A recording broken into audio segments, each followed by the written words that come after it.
My fellow Americans, we live in a challenging and tumultuous time, a quickly evolving, ever more interconnected world, a rapidly changing economy that benefits too few while leaving too many behind, a fractured media, a politics frequently consumed by rancor. We face threats, foreign and domestic. In such times, faith in our government, our institutions, and even our country can erode. Despite these challenges, I stand here today confident in this great country for one reason: you, the American people.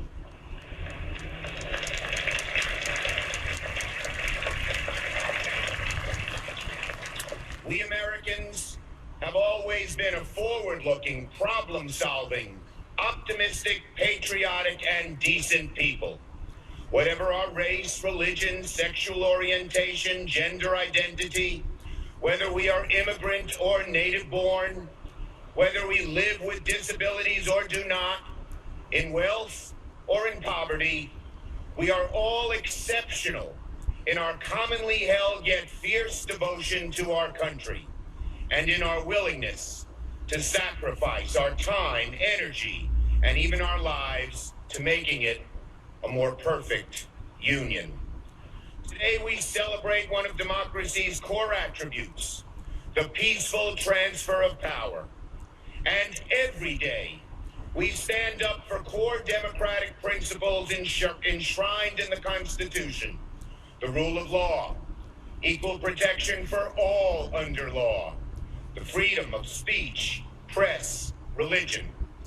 That's the things that make America, America. And we can gain strength from reading our history and listening to the voices of average Americans. They always save us in times of strife. One such American was Major Sullivan Ballou. On July 14, 1861, when the North and South were lining up for their first battle, a time when our country was bitterly divided and faith in the future of our country was at a nadir, Major Ballou of the 2nd Rhode Island Volunteers penned a letter to his wife, Sarah. It is one of the greatest letters in American history. It shows the strength and courage of the average American. Allow me to read some of his words, which echo through the ages. My very dear Sarah, he wrote, the indications are very strong that we shall move in a few days, perhaps tomorrow. If it is necessary that I should fall on the battlefield for my country, I am ready. I have no misgivings about or lack of confidence in the cause in which I am engaged, and my courage does not halt or falter.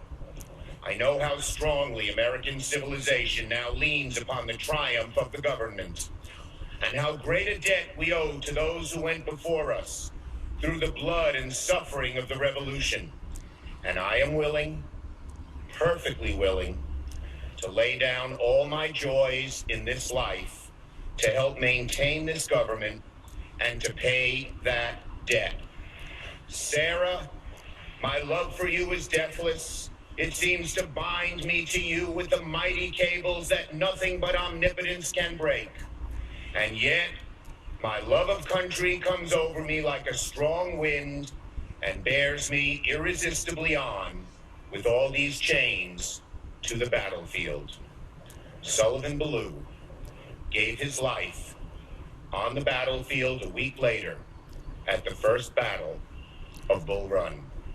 It is because Sullivan Ballou and countless others believed in something bigger than themselves and were willing to sacrifice for it that we stand today in the full blessings of liberty in the greatest country on earth.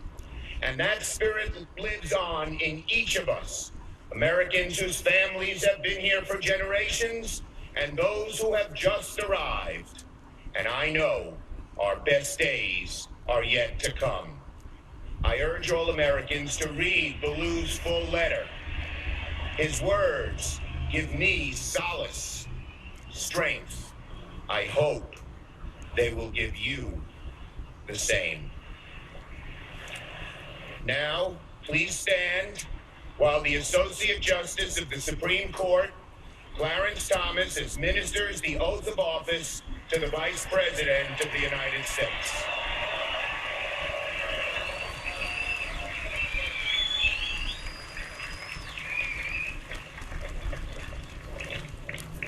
Place your hand on the Bible. Place your hand.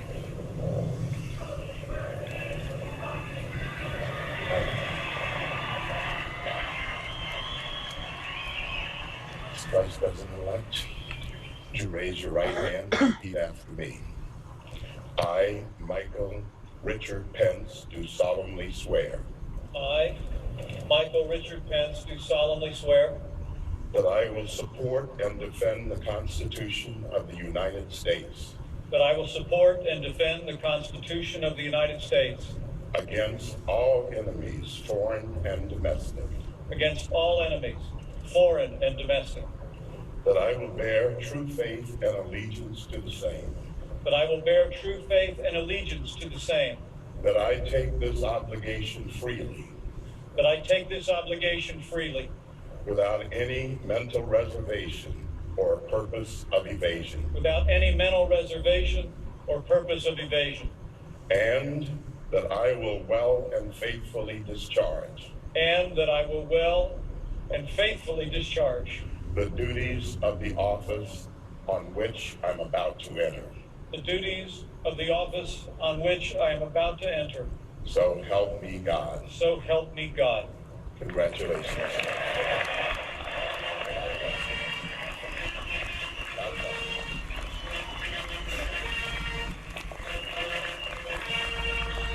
For his wife, after taking the oath, and his children, Mike Pence put his hand on the Reagan family Bible and turning around, we saw that there, the vice presidential oath is somewhat longer than the presidential oath. It is, although he doesn't have as much to do. John Nance Garner calling it not as prestigious as a bucket of spit. It's the office, not the oath. That's right. Yes. But it's obviously a tremendous honor, and he will be an activist vice president. Donald Trump has said he will delegate, so he is a key person in our country as of this moment. Congratulations there from the president. Mr. Biden.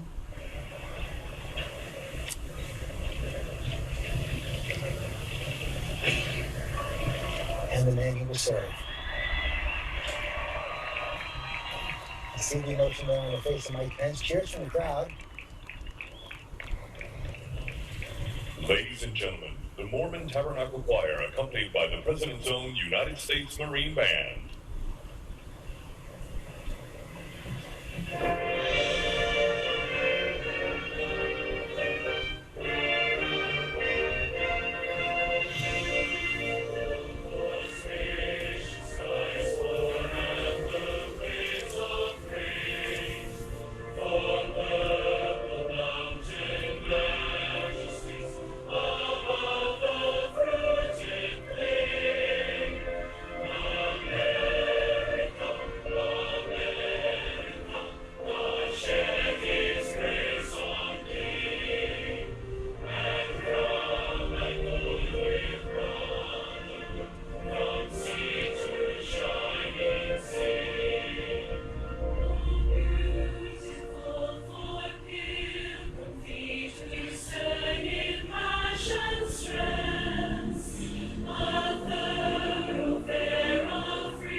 introduce the Chief Justice of the United States, John G. Roberts, Jr., who will administer the presidential oath of office. Everyone, please stand. This is the moment.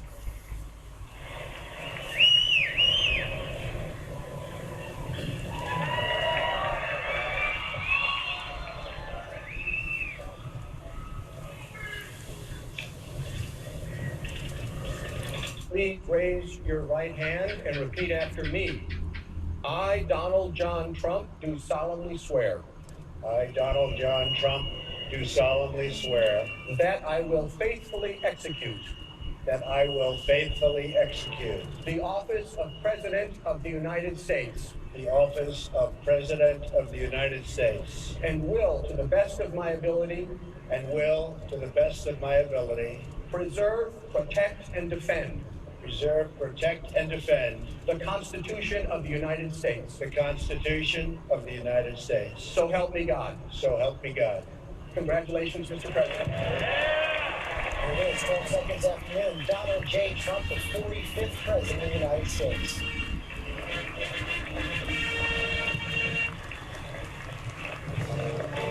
Pleasing kisses for his family. What a journey it's been for him, now hearing Hail to the Chief for the first time.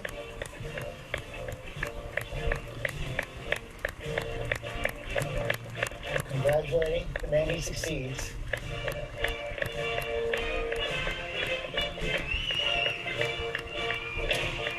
And thanking the crowd, many of whom they were present.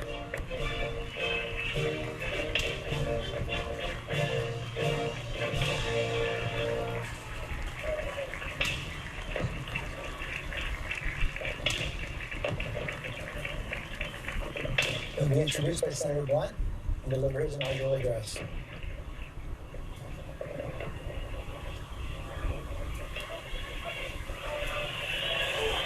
What a great honor to be able to introduce for the first time ever anywhere the 45th President of the United States of America, Donald J. Trump.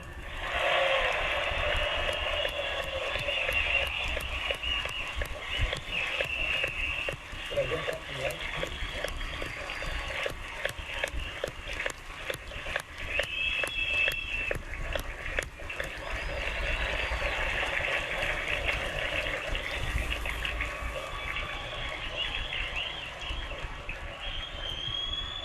Chief Justice Roberts, President Carter, President Clinton, President Bush, President Obama, fellow Americans, and people of the world, thank you.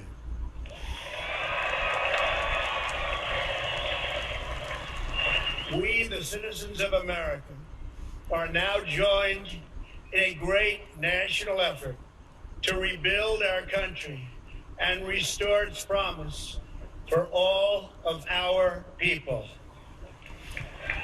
Together, we will determine the course of America and the world for many, many years to come. We will face challenges. We will confront hardships, but we will get the job done. Every 4 years, we gather on these steps to carry out the orderly and peaceful transfer of power. And we are grateful to President Obama and First Lady Michelle Obama for their gracious aid throughout this transition. They have been magnificent. Thank you.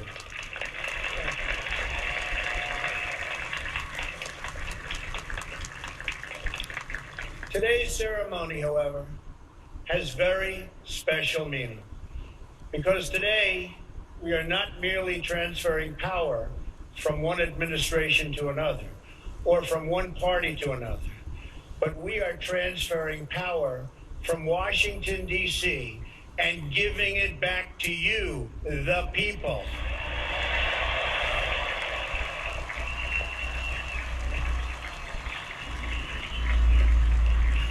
For too long, a small group in our nation's capital has reaped the rewards of government while the people have borne the cost. Washington flourished, but the people did not share in its wealth. Politicians prospered, but the jobs left and the factories closed. The establishment protected itself, but not the citizens of our country. Their victories have not been your victories.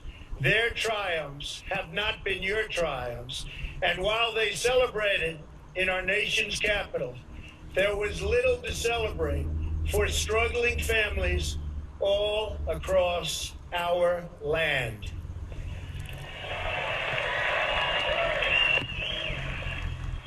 That all changes starting right here and right now, because this moment is your moment. It belongs to you.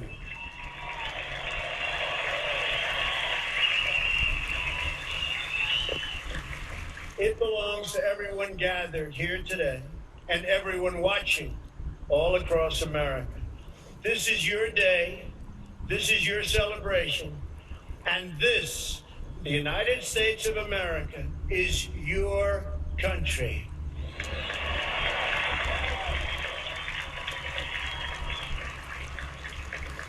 What truly matters is not which party controls our government, but whether our government is controlled by the people.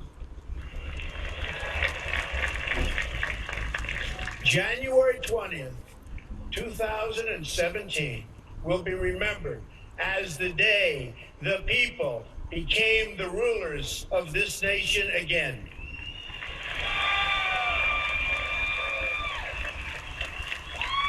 The forgotten men and women of our country will be forgotten no longer. Everyone is listening to you now. You came by the tens of millions to become part of a historic movement, the likes of which the world has never seen before. At the center of this movement is a crucial conviction that a nation exists to serve its citizens. Americans want great schools for their children, safe neighborhoods for their families, and good jobs for themselves. These are just and reasonable demands of righteous people and a righteous public. But for too many of our citizens, a different reality exists.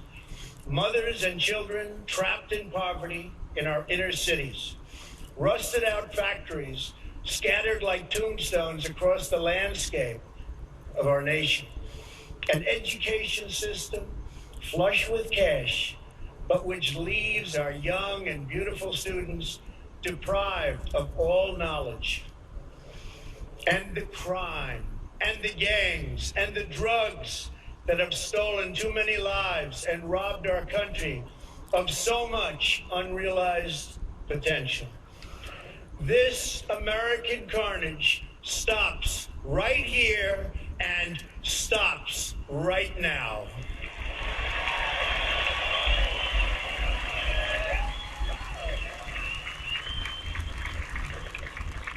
We are one nation, and their pain is our pain.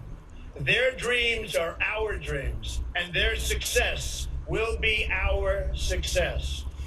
We share one heart, one home, and one glorious destiny. The oath of office I take today is an oath of allegiance to all Americans.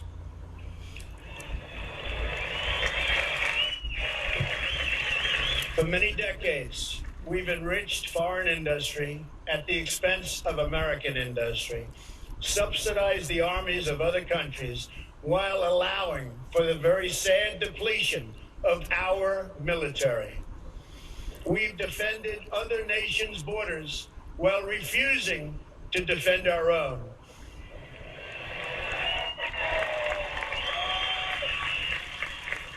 And spent trillions and trillions of dollars overseas while America's infrastructure has fallen into disrepair and decay.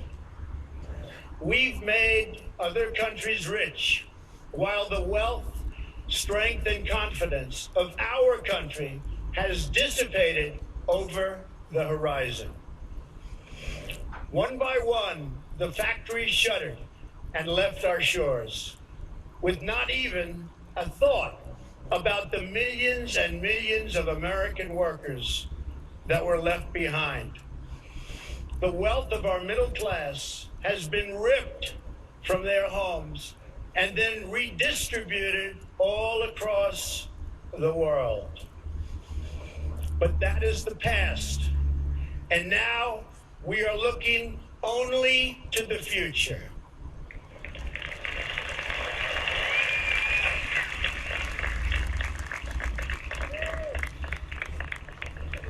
We assembled here today are issuing a new decree to be heard in every city, in every foreign capital, and in every hall of power. From this day forward, a new vision will govern our land. From this day forward, it's going to be only America first. America first.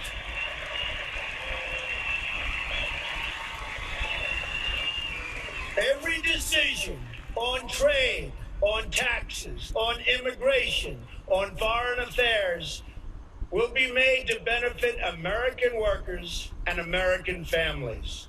We must protect our borders from the ravages of other countries, making our products, stealing our companies, and destroying our jobs.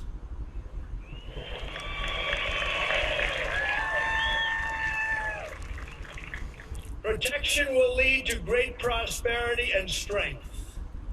I will fight for you with every breath in my body, and I will never, ever let you down.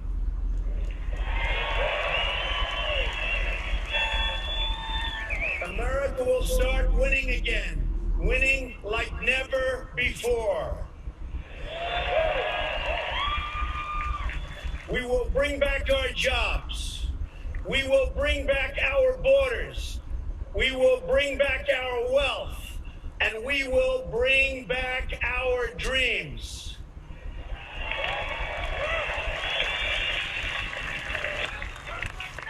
We will build new roads and highways and bridges and airports and tunnels and railways all across our wonderful nation. We will get our people off of welfare and back to work, rebuilding our country with American hands and American labor.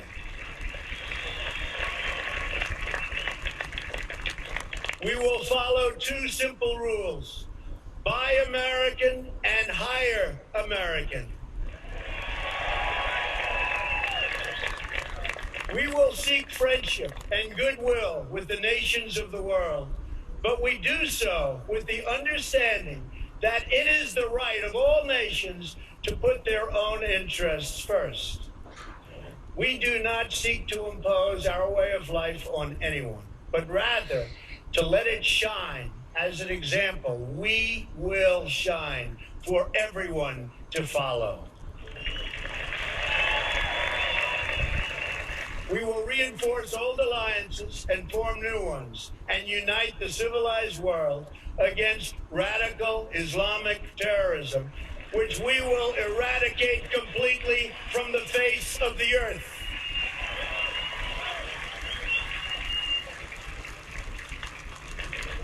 At the bedrock of our politics will be a total allegiance to the United States of America. And through our loyalty to our country, we will rediscover our loyalty to each other. When you open your heart to patriotism, there is no room for prejudice.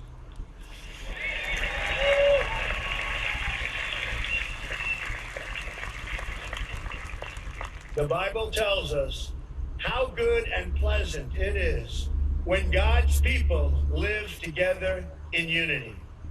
We must speak our minds openly, debate our disagreements honestly, but always pursue solidarity. When America is united, America is totally unstoppable.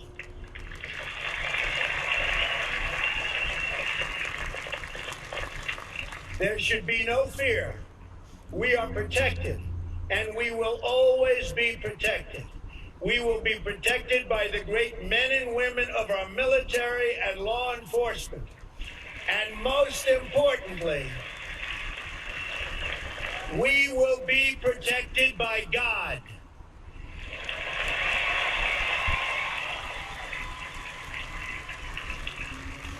Finally, we must think big and dream even bigger.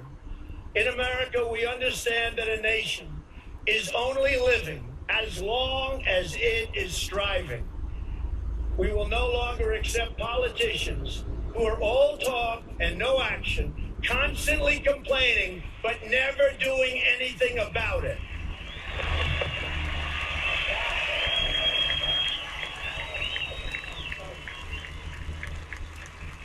The time for empty talk is over. Now arrives the hour of action.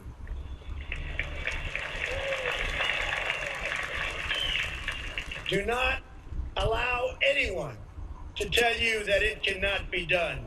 No challenge can match the heart and fight and spirit of America.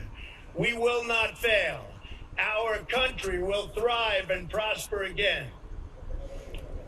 We stand at the birth of a new millennium, ready to unlock the mysteries of space, to free the earth from the miseries of disease, and to harness the energies, industries, and technologies of tomorrow. A new national pride will stir our souls, lift our sights, and heal our divisions. It's time to remember that old wisdom our soldiers will never forget, that whether we are black or brown or white, we all bleed the same red blood of patriots.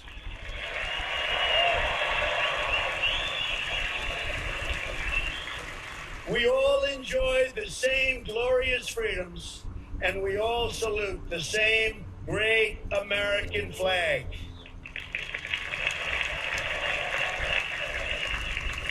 And whether a child is born in the urban sprawl of Detroit or the windswept plains of Nebraska, they look up at the same night sky, they fill their heart with the same dreams, and they are infused with the breath of life by the same almighty Creator.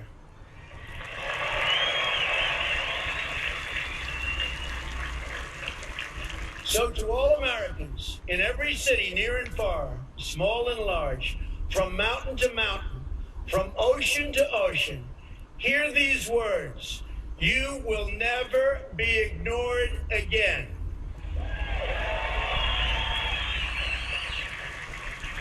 Your voice, your hopes, and your dreams will define our American destiny.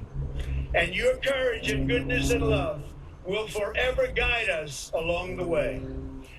Together, we will make America strong again. We will make America wealthy again. We will make America proud again. We will make America safe again. And yes, together, we will make America great again. Thank you, God bless you, and God bless America. Thank you. God bless America. Clenched fist there from President Donald Trump, a smile from President Obama as he completes his inaugural address. Direct attack on the Washington establishment. Congratulations from President Obama right there. Taking on an establishment that he said protected itself.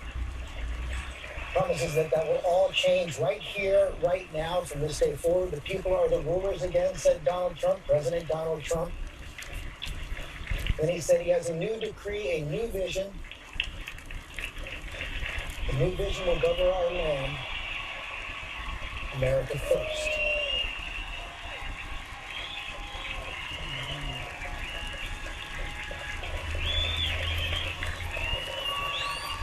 pending, of course,